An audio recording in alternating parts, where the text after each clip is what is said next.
Bonjour et bienvenue, madame et monsieur, au livre audio de Les Anges Cassés par Lynn Vanier, lu par moi, le magnifique, Hugo le Magnifique. Ah, ça fait bien, hein? Chapitre 7, 8, 9. Ah non, ça, non, chapitre 6, 7, 8, pas le 9. Chapitre 6, quelle nuit? Le soir, tant attendu arrive enfin. Toute la journée, les jeunes flânants au centre-ville se sont donné le mot. Le grand Ray se tiendrait effectivement cette nuit dans un hangar désaffecté dont elle se communique allègrement l'adresse. Tous les habitants du squat se préparent fébrilement. Les raves coûtent cher, le billet d'entrée ça va généralement une cinquantaine de dollars. Il faut aussi prévoir de l'argent pour se procurer sur place de quoi pimenter la soirée. Un ou deux comprimés de DXTC, XTC voulant dire ecstasy, une drogue, la drogue, là. Par exemple. Et enfin, comme cette substance cause une soif intense que l'on devra régulièrement étancher, on doit pouvoir s'acheter à boire. Rusés, les promoteurs de l'événement font des affaires d'or, exigeant des sommes extravagantes pour les bouteilles d'eau et les cocktails vitaminés. Ce jour-là, Blondie et Mohamed nettoient au moins une centaine de pare-brises de leur côté. Breaker et Skate font faire des courses, appellation vague que Raphaël traduit par des vols à la tire ou des livraisons pour le compte de Ringo. Quand aux filles, elles disparaissent de longues heures et reviennent les poches pleines d'argent, avec l'air d'en avoir vu de toutes les couleurs. Averti par Blue qu'il doit disposer d'une bonne centaine de dollars, Raphaël parcourt les parcs de la ville à l'affût des inspecteurs municipaux et des policiers, offrant une série de concerts fort appréciés des promeneurs qui le récompensent grassement. Le ciel s'assombrit, les étoiles s'allument une à une. Une brise légère souffle sur la cité pendant que les squatteurs descendent en bande vers le lieu de rassemblement. Ils entendent le son de la fête longtemps avant d'y parvenir. Les organisateurs ont bien choisi l'endroit. Un ancien quartier industriel déjà peu fréquenté pendant la journée, complètement désert à la nuit tombée. Aucun habitant grincheux pour se plaindre du tapage et avertir la police. Une longue file de fêtards se tire à la porte du hangar. Raphaël, Blue, 2000, Skate et les autres y prennent place, rapidement rejoints par des dizaines de jeunes qui surgissent de partout. La plupart sont au début de la vingtaine. Toutefois, Raphaël s'étonne d'en apercevoir plusieurs qui n'ont assurément pas été la majorité. Il pousse Blue du coude. « Ils vont les laisser entrer ?» demande-t-il en désignant les quatre adolescents dont le plus vieux ne paraît pas avoir plus de 15 ans. « Certainement, » l'assure sa copine. « Comme on ne vend pas d'alcool sur place, on n'impose aucun âge minimum. » Raphaël n'en croit pas ses oreilles. Pendant que la file avance tranquillement, il observe la foule, curieux de découvrir la faune qui fréquente ce type de soirée. Certains portent leur tenue tous les jours, peut-être avec une certaine prédilection pour les couleurs vives sans plus. Plusieurs filles portent des jupes très courtes qui mettent joliment en évidence leurs jambes interminables. À quelques pas de lui, il remarque un petit groupe formé de jeunes plutôt extravagants, avec des chandails aux inscriptions qui brillent dans le noir, des cols et des vestes de fausse fourrure, ainsi que des sacs à dos enfantins. Blue lui souffle l'oreille.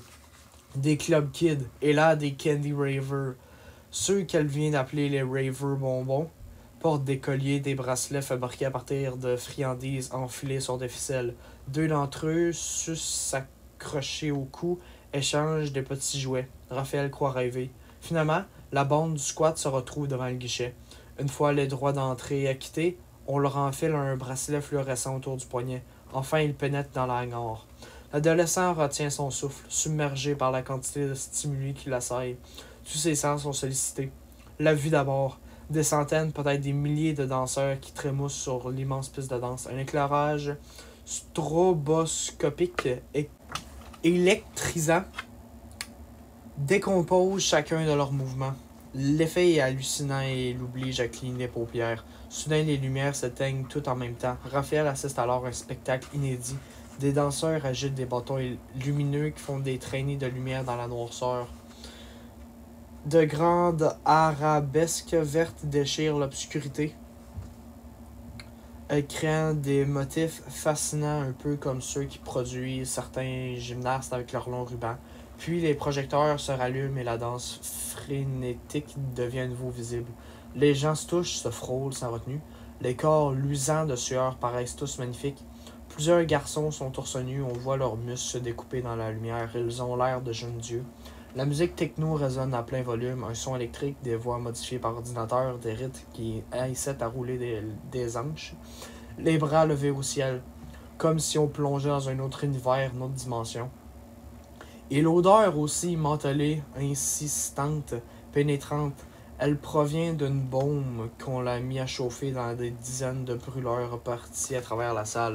Du Tiger Balm qui imprègne tout son parfum que les danseurs respirent avidement.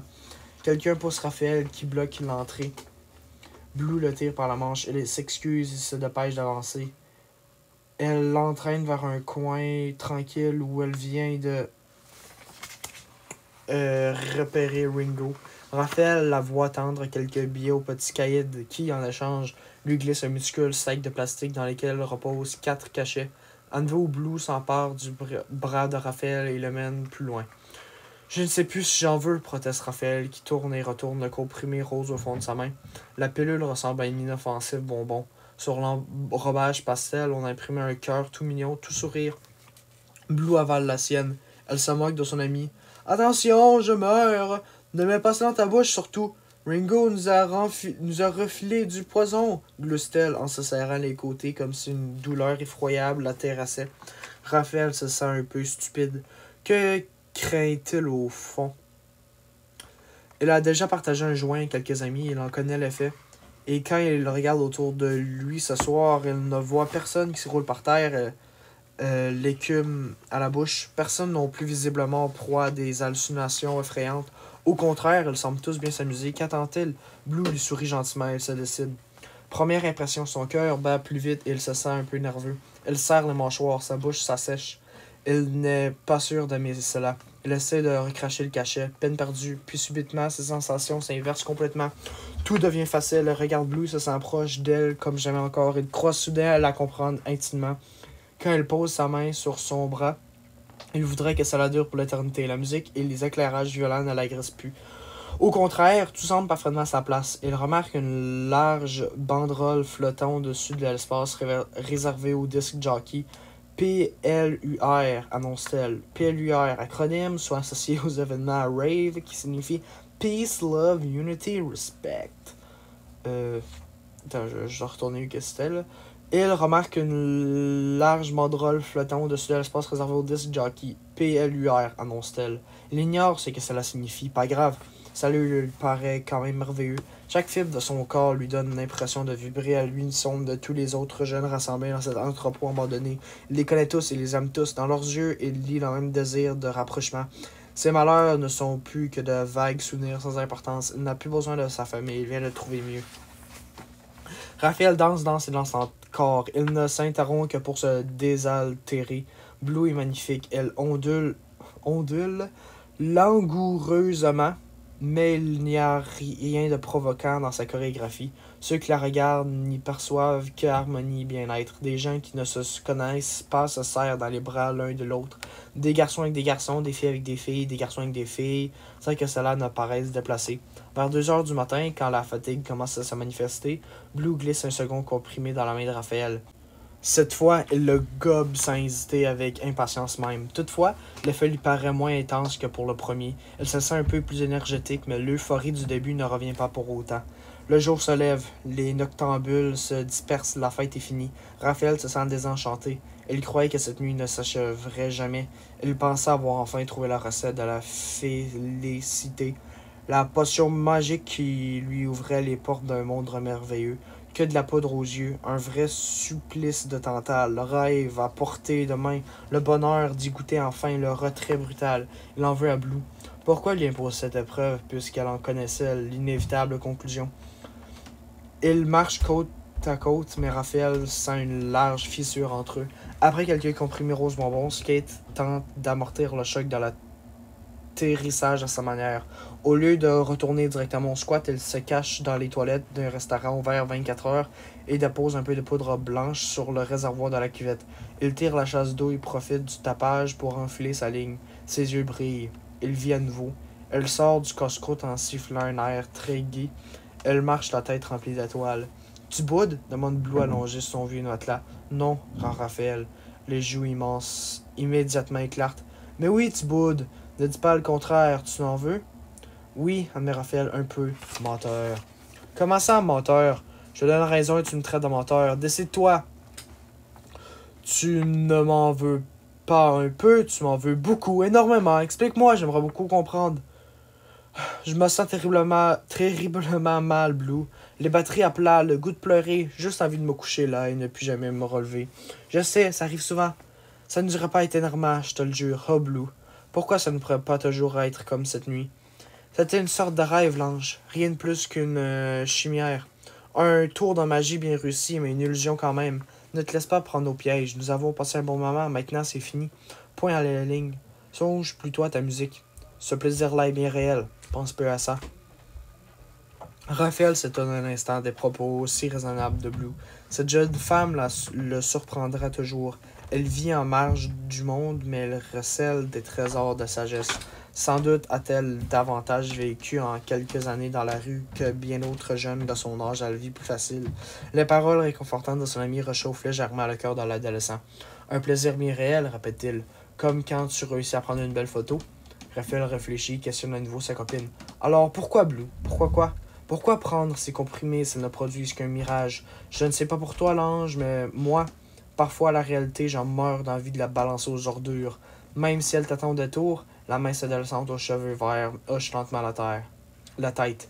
Une larme coule sur sa joue. Du coup, Raphaël repense à ses inquiétudes sur l'état de santé de Blue. Tu seras pas malade, toi? La jeune fille se redit. D'où tiens-tu ça? Le cœur à l'envers, Raphaël note qu'elle ne le contredit pas. Que se passe-t-il avec son ami? Il n'en apprendra pas davantage ce matin. Blue garde le silence et lui tourne le dos. Il voit ses épaules s'agiter de soubresauts. Elle pleure à gros sanglots muets. Sans dire un mot, il se coule contre elle et lui masse doucement la nuque. La jeune femme est d'abord tendue comme une corde de violon sur le point de se rompre, puis elle s'apaise lentement. Raphaël ne parle toujours pas. Se contentant de sentir Blue respirer plus paisiblement. Il ignore à quel point elle s'endorme. Le ciel déverse des torrents de pluie. Les bourrasques de vent lancent des gerbes d'eau contre les fenêtres crevées. Il faut se tenir loin des ouvertures, sinon on se retrouve vite complètement trempé. La mauvaise humeur règne dans le squat. Après les excès de la nuit, une grise déprime semble s'être emparée de chacun. Tous semblait si lumineux pendant la fête rave. L'ennui s'installe en maître, un ennui vaguement angoissant. Des disputes éclatent pour des pécadilles. Parce qu'il vient de lui piquer une cigarette, 2000 se fait engueuler par Breaker et qui lui ordonne de s'en retourner dans sa maison de banlieue. Tu ne passes nous voir que lorsque tu as le goût de jouer au mauvais garçon, un rebelle à temps partiel. Rentre donc chez toi. Jamais tu seras vraiment un des nôtres. Vexé, 2000 claque une porte et quitte le squat à grands pas. Mohamed et Blondie partagent un reste de canette de bière, comme si cela pouvait aider à les remettre sur les rails. L'alcool ne fait que leur embrouiller davantage les idées et accentue la mélancolie qui s'infiltre jusqu'au fond de leur tête. Assise dans un coin, Boule remonte sa manche et arrache les croûtes qui recouvrent une série d'estafilades qu'elle porte sur son avant-bras. Les fines blessures laissent perler quelques gouttes de sang qui paraissent l'hypnotiser. Phil lui donne un petit coup de pied. « Arrête, c'est dégueulasse! » Saisie, Boule déroule sa manche pour dissimuler sa peau tailladée. Elle ne peut retenir une perfidie en pointant du doigt les échymoses qui s'étalent à l'intérieur des bras de sa compagne. Je ne parlerais pas trop si j'étais à ta place. Phil prend un air boudeur, se replie sur elle-même, serre ses bras autour de ses genoux et pousse un soupir excédé. Trembolante, les yeux noirs tellement ses pupilles sont dilatées, elle regarde par la fenêtre et se plaint amèrement. Jamais Ringo ne va se déplacer pour un temps pareil. Je dois aller le rejoindre. Elle se met debout. Vacille, je sais pas. Puis sort du squat. Boule la suit en courant, regrettant déjà son commentaire désobligeant. Hé, attends-moi! Tu ne feras pas 100 pas dans ton état, laisse-moi t'aider. Ça se retourner, Phil tend sa main. Bras dessous, les deux filles Les deux filles partent à la recherche de celui qui leur vendra à fort prix de quoi survivre à une autre journée. Dans la chambrette sur le clocher, toute cette agitation finit par réveiller Raphaël. Délicatement, il s'éloigne de Blue, qui dort encore. Il la contemple, tentant de percer le mystère qui enveloppe son ami. Ébouriffé, les cheveux verts pointent dans toutes les directions. Sous les yeux, la peau pâle de la jeune fille se teinte de grandes cernes mauves. Les lèvres craquelées laissent échapper un souffle si léger qu'on pourrait le croire inexistant. Raphaël se penche au-dessus d'elle pour remonter la couverture qui a glissé. Sur le bras de Blue, il aperçoit une série de plaques rougeâtres et squameuses. Insus le croissant de la lune de l'autre lui dans la piscine, il n'avait pas rêvé. De quel étrange mal souffre donc l'adolescente? Pourquoi ne se confie-elle pas à lui? Elle tousse d'une toux sèche et profonde. Elle continue de dormir. Raphaël décide d'attendre son réveil en lisant un peu. Il extirpe sa majesté des mouches de son sac à dos béant. Rien ne va plus dans son île des naufragés. Le fragile entente du départ cède la place à une tension d'abord sourde, puis de plus en plus violente. L'île enchanteresse se transforme en un lieu inquiétant. Dans une rue près du squat 3600, soudain les cris grimaçants d'une ambulance ou d'une voiture de police. Raphaël sursaute. Il était tellement absorbé par sa lecture qu'il a cru un instant que le bruit provenait du livre lui-même. Éveillé par le tintamarre, Blue ouvre grand les yeux, si bleu que Raphaël croit un instant se retrouver devant une carte postale de la mer des Caraïbes. Il sourit pour la rassurer. Elle lui répond de la même manière et s'étire longuement. Une lueur malicieuse s'allume au fond de ses prunelles. « Je mangerai un cheval », annonce-t-elle gaiement. « Je cours d'en chercher un », plaisante Raphaël, que l'annonce d'un tel appétit réconforte grandement. « Couvert de sucre et dégoulinant de miel, de préférence, » précise Blue. « À votre commandement, chef, » déclare l'adolescent, deux doigts sur un képi imaginaire. Il repousse son bouquin au fond de son sac, descend les marches 4 à la fois, tire son capuchon sur son visage et se précipite vers un petit restaurant grec à un coin de rue du squat. Elle arrive quand même trempée. À ses pieds se forment 2 flaques d'eau. La propriétaire l'accueille avec une mine réjouie qui contraste fort avec l'état maussade. Elle papillonne autour de lui armée d'une serpillière avec laquelle elle a tôt fait éponger l'inondation. Quel pays terrible que le vôtre! La taquine-t-elle en roulant ses airs comme la mer roule les galets. Sur l'île d'où je viens, que du soleil, encore du soleil, le chant des cigales, le parfum de l'origan. Dès que j'aurais vendu tout ça, dit-elle en embrassant d'un geste ample les tablettes gorgées de victuailles appétissantes, j'y retourne. Au même moment, un homme coiffé d'une toque de cuisinier, son mari sans doute, sort de l'arrière-boutique en poussant un chariot recouvert de pâtisserie. La brave dame feint le désarroi le plus profond. Malheur de malheur! Avec lui, je n'y arriverai jamais. Toujours à cuisiner des montagnes de nourriture. Je pense qu'il ne peut pas revoir notre beau pays. Sinon, comment expliquer qu'il regarnisse continuellement les étagères? Le gros homme, peu impressionné par les jérémiades de son épouse, lui plaque un baiser retentissant sur la joue. En fait, Raphaël soupçonne qu'il s'agit là d'une éternelle discussion qui reflète davantage leur bonne entente qu'une réelle divergence d'opinion. Il achète 6 baklava que la restauratrice emballe soigneusement dans une boîte de carton qu'elle ficelle ensuite avec un joli ruban rose et jaune. Elle prend même la peine de le frissoter avec ses ciseaux. Puis le cuisinier tend à Raphaël un sac de papier dans lequel il a déposé 2 grands gobelets de café bien chaud. Du vrai café, annonce-t-elle à son jeune client. Pas de ce bouillon insipide que vous obstinez à boire ici. Il refuse car Raphaël paie les breuvages. Un cadeau! Sa femme lève les yeux au ciel. Elle fait mine de le disputer. Voilà, exactement ce que je disais. Tu ne veux pas que nous puissions revoir la Grèce un jour. Donnez notre marchandise. Comment crois-tu que nous allons payer les factures? L'homme bedonnant fait un clin d'œil à Raphaël. Celui-ci quitte le commerce le sourire aux lèvres, mais le cœur gros. Un étrange désir, presque douloureux, s'empare de lui. Rester dans cette boutique, travailler avec ces braves gens, se réchauffer à leur bonté. Il secoue la tête et presse le pas pour aller rejoindre son ami affamé. Blue se lèche le bout des doigts.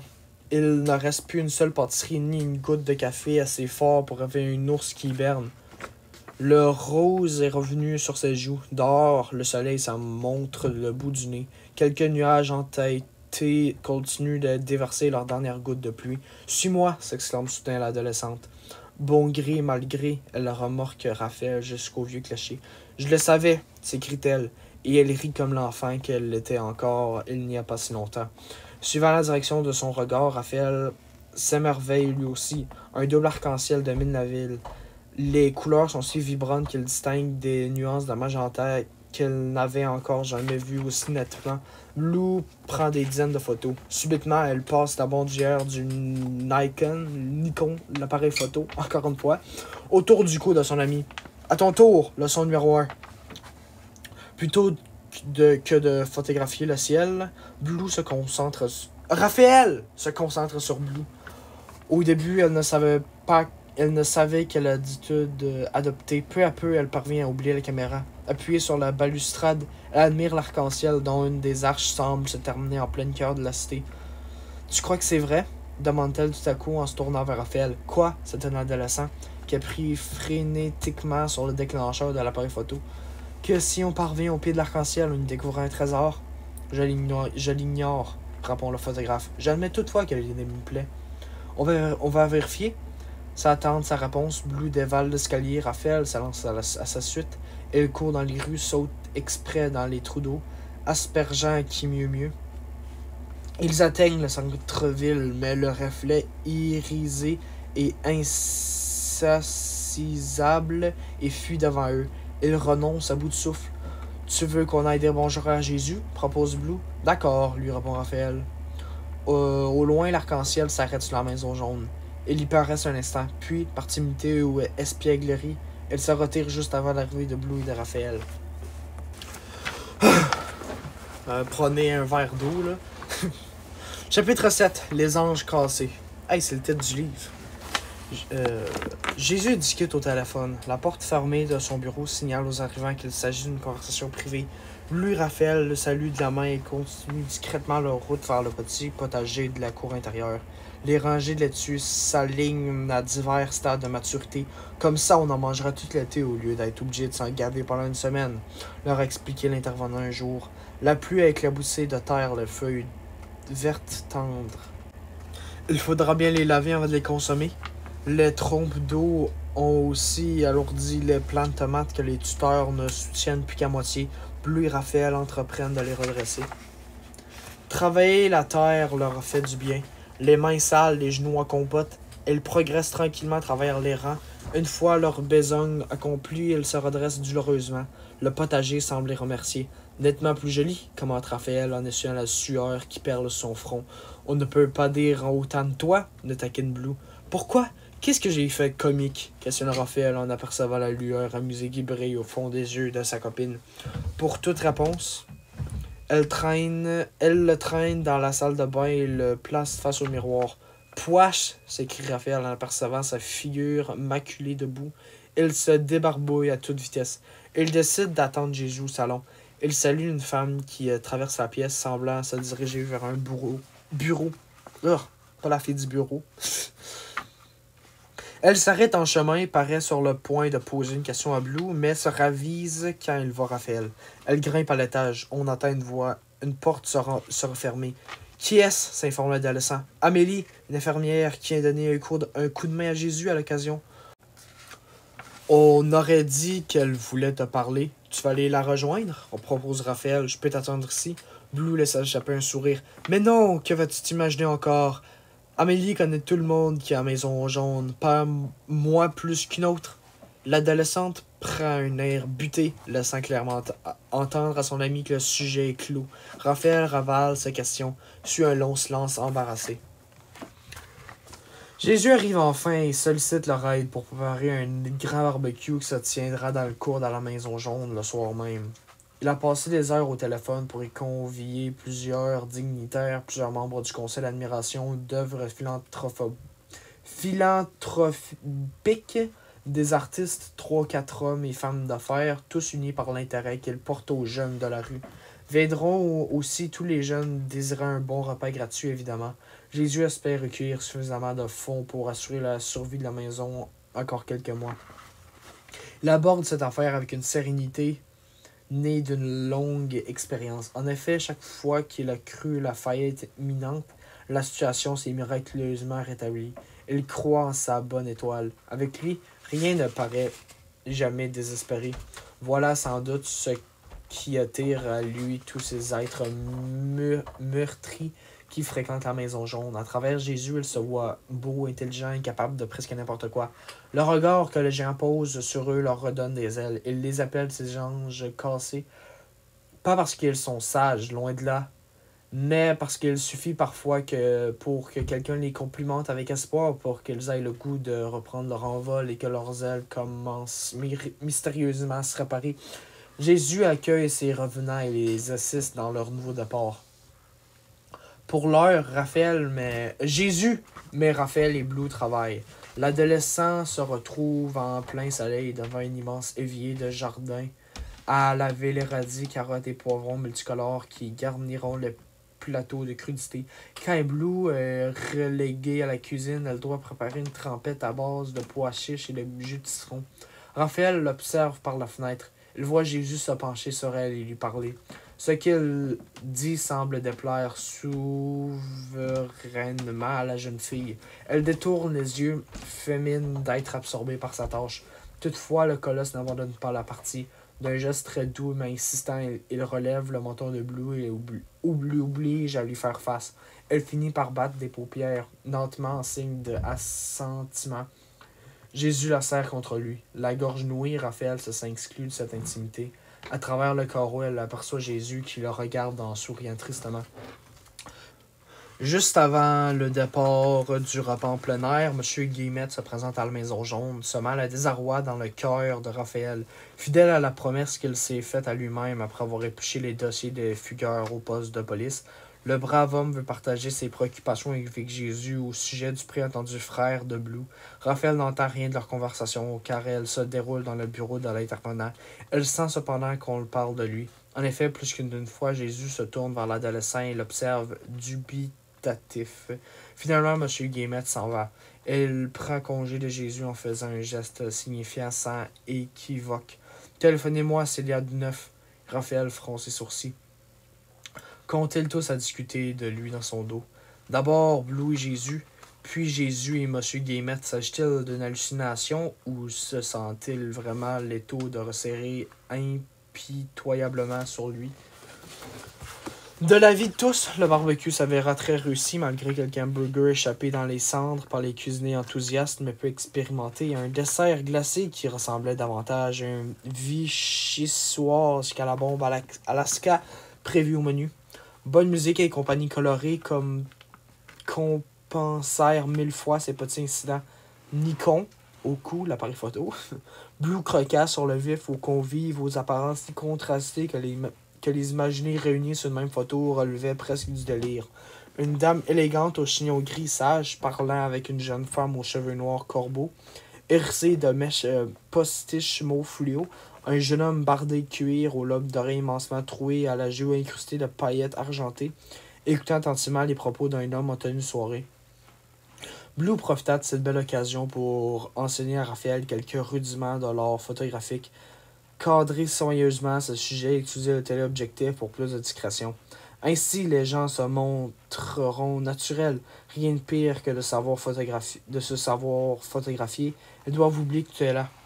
Bien que frustrée de s'être sentie garder les corps des échanges qu'elle avait eus avec Jésus, Raphaël s'était laissé gagner par la passion de son ami. « On les développe en rentrant ?» demanda-t-il alors qu'il achevait de laver la vaisselle. « Une autre fois, si tu veux bien, » proposa plutôt l'adolescente. « Pour l'instant, je meurs envie de me baigner. Pas toi? » Raphaël songeait qu'à la piscine.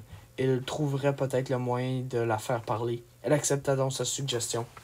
La lune ment de plus en plus, s'entêtant à inscrire dans le ciel un D énorme, alors qu'elle atteindra bientôt son apogée. L'eau de la piscine déserte à cette heure tardive s'avère délicieusement rafraîchissante. Les deux adolescents se laissent flotter sur le dos, pris d'un agréable vertige. Un peu plus et ils se croiraient sur le point de tomber dans le ciel étoilé à une chute qui ne s'achevait jamais. Blue semble si bien que Raphaël se sent mal à l'aise de la questionner sur sa conversation avec Jésus. Puisqu'elle se tait, il s'efforce de respecter ce choix. Cela ne se fait pas sans mal. Cependant, Raphaël ne peut s'empêcher de penser que si Jésus, ardent défenseur de l'autonomie de chacun, sort de sa réserve habituelle, c'est qu'il doit avoir d'excellentes raisons. Sur le chemin du retour au squat, ils se taisent, absorbés dans leurs réflexions. Ce n'est pas vraiment inconfortable, plutôt tendre en fait, comme si chacun tentait de protéger l'autre, de ne pas lui imposer ses propres soucis. Une quinte de tout secoue tout à coup l'adolescente. Raphaël se mord la joue pour retenir ses questions. Le bâtiment désaffecté paraît curieusement vide. Personne dans la nef, personne dans l'ancienne sacristie. Alors qu'elle monte le vieil escalier, Raphaël et Blue entendent les échos d'une conversation animée. « Ça vient de la terrasse !» annonce Blue. « De la terrasse ?» s'exclame Raphaël, qui n'a pas encore visité cette partie de la vieille église. « Et un chausson avec ça ?»« Suis-moi !» dit sa compagne. Il traverse d'abord la petite pièce qui sert habituellement de chambre à skate. Au fond se trouve une porte qui donne accès à une section plate du toit. Les squatteurs y ont tiré des cajots de bois en faisant des sièges. Ils ont allumé un feu dans une poubelle de métal toute cabossée et forment un cercle autour. Une bouteille de vin circule. La douceur de la nuit incite aux confidences. Pour la première fois depuis son arrivée au squat, Raphaël entend des parcelles de l'histoire de chacun. Il reçoit la confirmation de ce qu'il pressentait. Il existe au moins 2 grands groupes de fugueurs. Blue, Phil, Blondie et lui sont des fugitifs. Ils cherchent à s'éloigner de ce qui leur a causé des souffrances insupportables. Skate, Breaker, Mohamed et Bull, quant à eux, carburent à l'adrénaline. Ils veulent se rapprocher de l'action et des sensations fortes. Pour le moment, voilà ce que la rue leur apporte. Néanmoins, la rue amène son propre lot d'expérience et de fugitifs. Certains deviennent dépendants de l'immense excitation de ce type de vie procure. Au bout d'un moment, plus rien ne distingue les aventures marginaux des âmes en peine. L'histoire des fugitifs se ressemble, tout en étant différents, mais s'entendent à la maison, intimidation à l'école, abus toute catégorie. Ils recherchent un répit, un asile. Skate, Mohamed, Bully Breaker racontent tout aussi des querelles retentissantes avec leurs parents ou les autorités scolaires. Toutefois, Raphaël presse que leur tempérament bouillant est souvent à l'origine de ces escarmouches. Certains paraissant avoir été tout simplement dépassés par l'intensité de leur progéniture. Un peu comme si un conducteur ordinaire se voyait soudain confié une Formule 1 au moteur emballé, risque élevé d'accident. Pourtant, bien sûr, rien n'est jamais aussi simple. Quand elle écoute Breaker parler des familles et des centres d'accueil auxquels ses parents désemparés ont finalement dû le confier, Raphaël se sent triste à mourir. Bull raconte qu'elle a vécu dans tellement de familles différentes qu'elle en a perdu le compte. Je crois que je me montrais particulièrement insupportable, reconnaît-elle. Je me souviens des grosses colères que je faisais, même toute petite. C'était comme un raz-de-marée qui me submergeait à chaque fois. Je comprends les gens de m'avoir refusé de me garder. D'un autre côté, à chaque nouvelle famille, le problème s'empirait. Je voulais tellement savoir si eux allaient m'aimer pour de vrai que je les soumettais avec des tests impossibles. Avec le temps, il me restait plus rien d'autre que les centres d'accueil. Elle a un petit rire amer. Savez-vous que je ne possède aucune photo de moi enfant? Si quelqu'un me montrait un cliché de moi petite, je ne pourrais même pas me reconnaître. Ça fait un effet bizarre, comme s'il fallait que je m'invente toute seule. Bull s'interrompt, les yeux pleins d'eau. Au squat, quand la situation menace de devenir attendrissante, elle se trouve toujours un volontaire pour faire dérailler la conversation. Skate s'acquitte généralement fort bien de cette tâche. Ce soir, toutefois, Blondie s'en montre plus rapide que lui. Il tire de sa poche une page de journal froissé et la brandit à bout de bras. Une pleine page publicitaire annonce la sortie d'un film d'animation mettant en vedette une fillette que personne, même pas sa mère, ne peut trouver jolie. Ses lunettes sont si épaisses que ses yeux ressemblent à des têtes d'épingles. Elle a une couette haute sur le crâne, faisant une fontaine de cheveux et une bouche remplie de suffisamment d'appareils d'orthodontie pour déclencher tous les systèmes d'alarme des aéroports. Je l'ai conservée pour la remettre à ton anniversaire, Black-Till. Cependant, pour te faire plaisir, je vais bien te la donner maintenant. J'ai croisé ton ancienne travailleuse sociale aujourd'hui. Elle m'a confié cette photo de toi. La page de journal circule de main en main, arrachant les éclats de rire à chacun. Même Bull ne peut se retenir. Elle gratifie Blondie d'un clin d'œil, semblant le remercier d'avoir procédé à cette efficace diversion. Un peu plus, elle la laisse se mettre à pleurer. Ça ne peut pas se faire ici. Pendant que les autres rigolent, Raphaël, sans les mots de Bull et de Breaker, rebondait dans sa tête et l'emplir de désarroi. Il repense à Jonathan, son petit frère, probablement placé en famille d'accueil à cause de son appel à la DPJ. L'a-t-il jeté dans la gueule du loup? Existait-il un autre moyen de procéder? Toujours les mêmes questions, jamais de réponse. La feuille de journal atterrit ses genoux. Il y jette un regard rapide. Peut-être parce qu'il ne vit que le squat que depuis une dizaine de jours. Raphaël ne parvient pas à se laisser distraire aussi facilement. Pour échapper à sa détresse, rien ne vaut sa vieille technique des voyages vers la lune. Sans tombeau ni trompette, il laisse son esprit s'envoler. Ses voisins ne remarquent rien de spécial. L'ange n'aime pas parler pour ne rien dire, voilà tout ce qu'ils en concluent. Un peu plus tard, Blue le supplie. « L'ange, joue-nous quelque chose. » La nuit se remplit de la belle musique de Raphaël. Les squatteurs se laissent bercer. Chapitre 8. Une mauvaise nouvelle. Aujourd'hui, je supervise, annonce Blue Raphaël le lendemain matin. Nous verrons comment tu te débrouilles. Les adolescents referment soigneusement la porte de la chambre noire. L'ampoule rouge les éclaire faiblement. En suivant les conseils de la photographe, Raphaël procède d'abord au développement des négatifs. Pendant qu'il sèche, il prépare les bassines qui serviront à tirer les épreuves et met l'agrandisseur en fonction. Montage dans la planche contact, sélection les photographies les plus intéressantes. Il s'en sort très bien. Blue le félicite. Bientôt, tu n'auras plus besoin de moi. Plutôt que flatter Raphaël, le compliment lui occasionne une curieuse anxiété qu'il sort de déguiser sous une plaisanterie. Comment? Songe déjà à la retraite? Je te savais plus vieille que moi, peu pas ce point. La jeune femme le fait taire d'une légère tape sur les doigts. Ils continuent leur travail. Quand ils quittent leur mini-laboratoire, une douzaine de clichés sont suspendus sur la ficelle. Sur le film se trouvent les quelques photos de Blue prises par Raphaël le jour de l'arc-en-ciel. L'une d'elles semble particulièrement réussie, s'ajoutant également les clichés croqués lors du barbecue. Ils ont d'en faire cadeau à Jésus, dans demain dès que le papier photo sera sec. Il y a 3 semaines maintenant que Raphaël est parti de chez lui. L'avenir lui paraît extrêmement incertain. La remarque anodine de Blue alors qu'il développait les photos en début de journée n'a cessé de le tarauder. Bientôt, tu n'auras plus besoin de moi. Rien de moins sûr, songe l'adolescent. Sans toi, j'ignore où je serais rendu. Oh, évidemment, pour le moment, c'est l'été. À la rigueur, il pourra survivre seul, en dormant à la belle étoile. Mais qu'aura fait-il l'hiver venu? Et d'ailleurs, où s'installent les squatteurs, quand il fait 30 degrés sous zéro et que l'impitoyable vent du nord souffle sur la ville? Comment gagnerait-il sa vie une fois les touristes repartis chez eux? Bref, comment faire sans Blue pour le guider dans les mois à venir?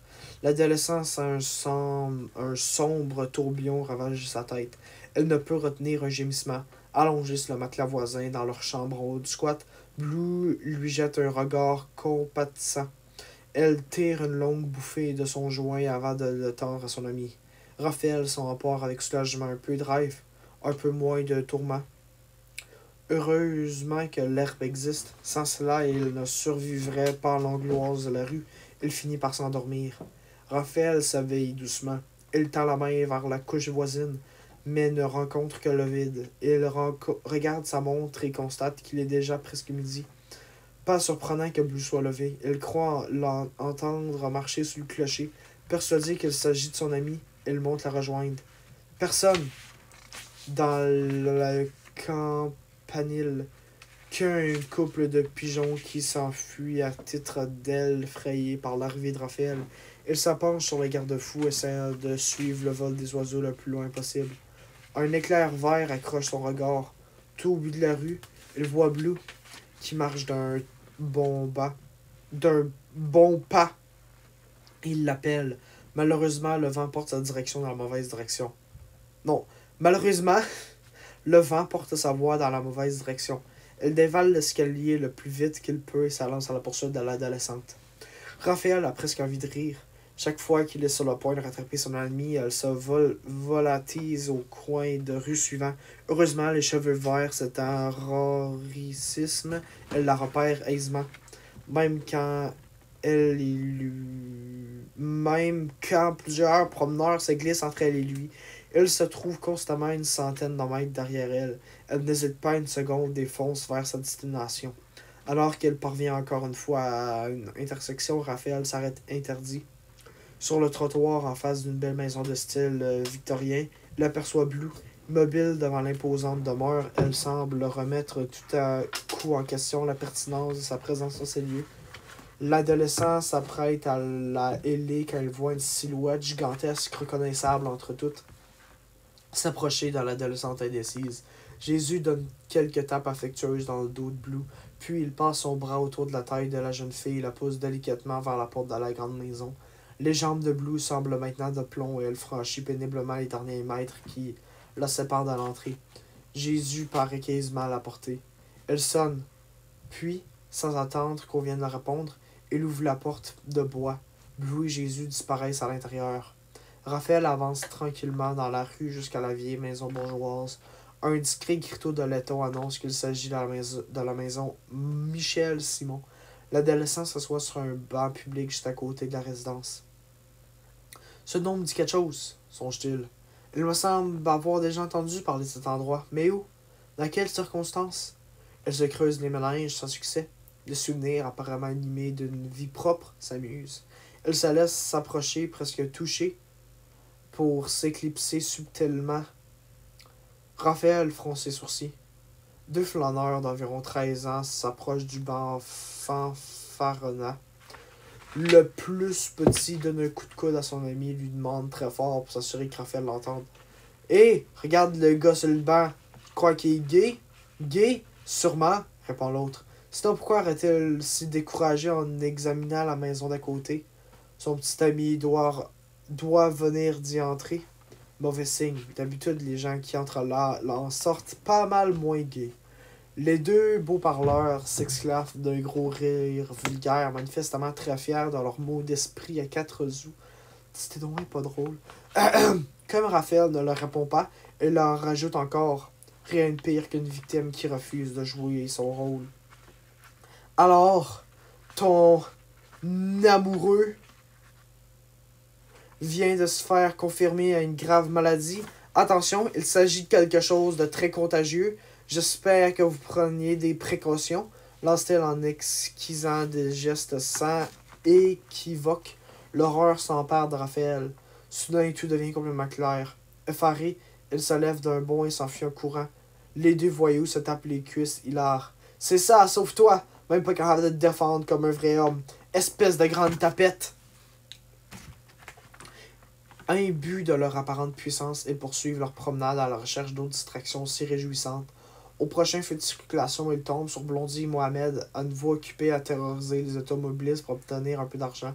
Les jeunes crâneurs avalent immédiatement leur raillerie et changent de trottoir, alarmés à la vue de deux squeegee.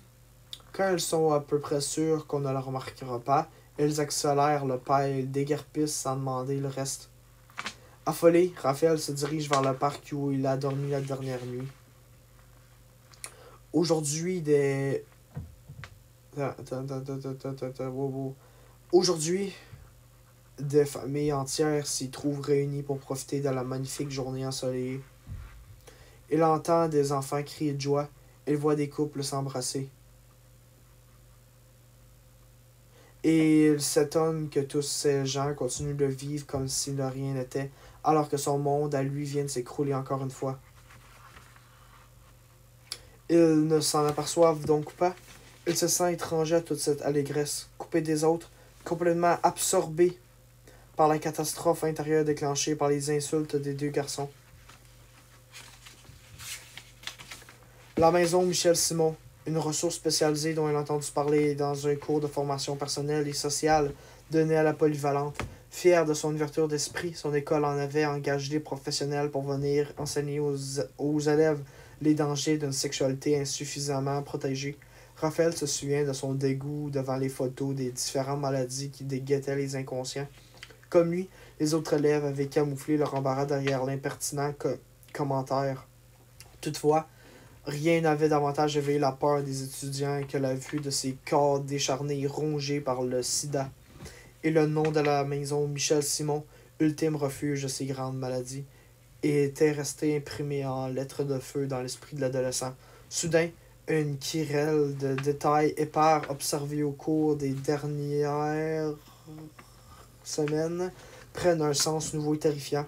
La maigreur de Blue, son air tellement malade certains matins, son manque d'appétit et sa difficulté à avaler, comme si chaque bouchée la torturait, les plaques bizarres sur la peau, les quintes de tout rack des derniers jours. Blue est gravement malade. Blue va mourir. Raphaël en est certain. Jésus a forcé la jeune femme à consulter. Voilà pourquoi elle semblait se disputer le soir du barbecue.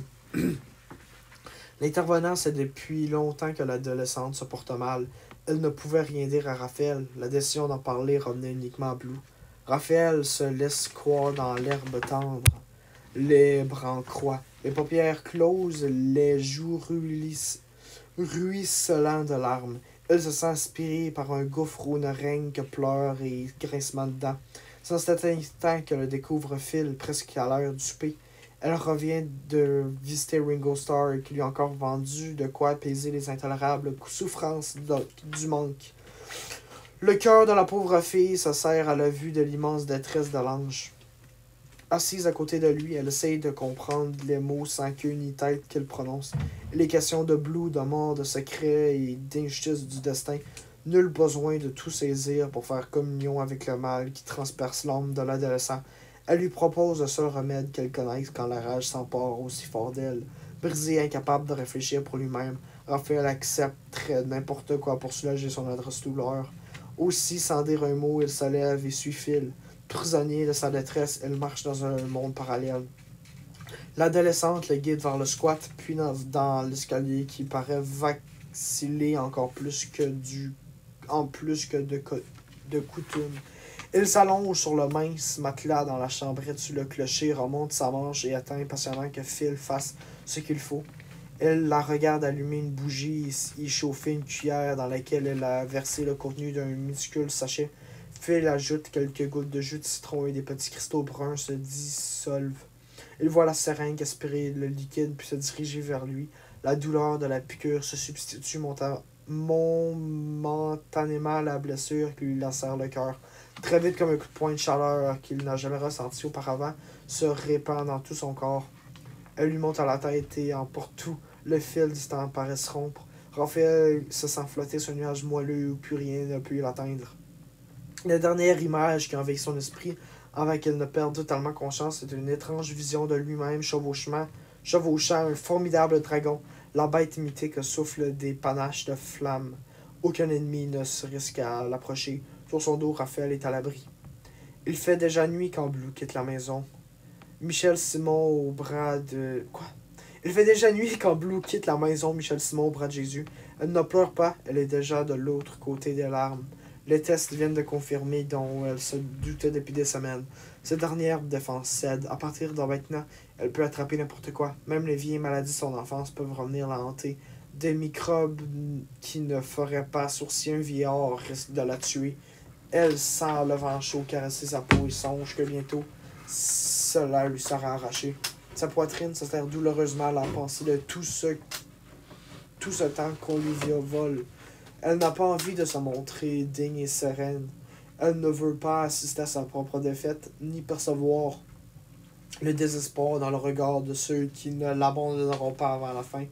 Puisque tout doit se terminer bientôt, elle veut s'envoler comme elle le souhaite. Elle décidera du lieu et de l'heure de son départ. Cette ultime résolution lui donne temporairement le sentiment de contrôler malgré tout son existence. C'est elle qui tranchera les amours. Jésus insiste pour qu'elle dorme dans un vrai lit ce soir à la maison jaune. Soumise à l'apparence, Blue s'ira avec lui. Aussitôt la porte de la chambre refermée, elle se glisse à l'extérieur par la fenêtre. Elle atterrit sans bruit sur le trottoir. Elle laisse un petit mot sur son oreiller pour que Jésus ne fasse pas de soucis. Reparti au squat. Je suis tout le contraire de la princesse au petit pois. Les lits trop douillets m'empêchent de dormir. Au revoir, Jésus. Merci pour tout. Elle a marché vite, le cœur battant la chamade. Blue reprend son souffle au pied de la marche menant à la vieille église désaffectée. Elle se glisse dans le squat à travers une fenêtre, condamnée, impatiente de retrouver Raphaël. Elle le connaît maintenant et devine qu'elle doit s'inquiéter de sa longue absence. Lorsqu'elle arrive dans la chambre qu'elle partage avec l'adolescent, elle s'aperçoit tout de suite que quelque chose ne va pas. Raphaël dort les yeux à moitié ouverts, sa manche relevée laisse voir un chymose qui s'est formée au creux de son coude. Même en le secouant de toutes ses forces, elle ne réussit qu'à lui soutirer un grognement. Elle ne se réveillerait même pas si le squat était dévoré par les flammes. Furieuse, Blue dévale l'escalier à la recherche de Phil.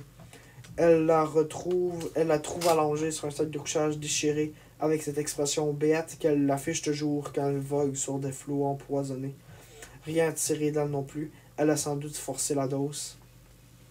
Blue se rend dans le nef où personne ne s'installe jamais. Durant la nuit, l'immensité de la pièce la fait paraître inhospitalière. Comme des petits-enfants, les squatteurs préfèrent dormir dans des espaces plus restreints, rouler en boule dans les coins de l'ancienne sacristie, ou blottis l'un contre l'autre dans les chambres le long de l'escalier. Elle allume une bougie, sort une feuille de papier, rédige ses adieux à Raphaël. Elle remonte finalement à la petite pièce sur le clocher. Elle dépose la lettre et son appareil photo sur son matelas crevé. Elle s'accorde quelques minutes pour contempler l'ange endormi. Elle a peur pour lui. 3 semaines à peine dans la rue et il vient déjà de se piquer. Il est de ceux que l'itinérance peut tuer en quelques mois. Elle espère que son dernier message le mettra suffisamment en garde. Elle se met debout et se prépare à ressortir quand tout à coup elle se ravise. Il ne faut pas que Raphaël lise la lettre dès son réveil. Il pourra tenter de la rattraper et essayer de l'empêcher de faire ce qu'elle a décidé. Pour une ultime fois, elle prend son appareil photo. Elle lisse la lettre sur le sol, la colle minutieusement dans l'objectif de la photographie avant de brûler le bout du papier dans une vieille assiette d'aluminium. Soudain pressée, elle écrit quelques lignes sur un morceau de carton qu'elle fixe à l'endos du Nikon. Raphaël, à toi de développer ce film. Je t'aime. Fais attention à toi, Blue. Elle embrasse délicatement l'adolescent endormi sur le front et s'en va.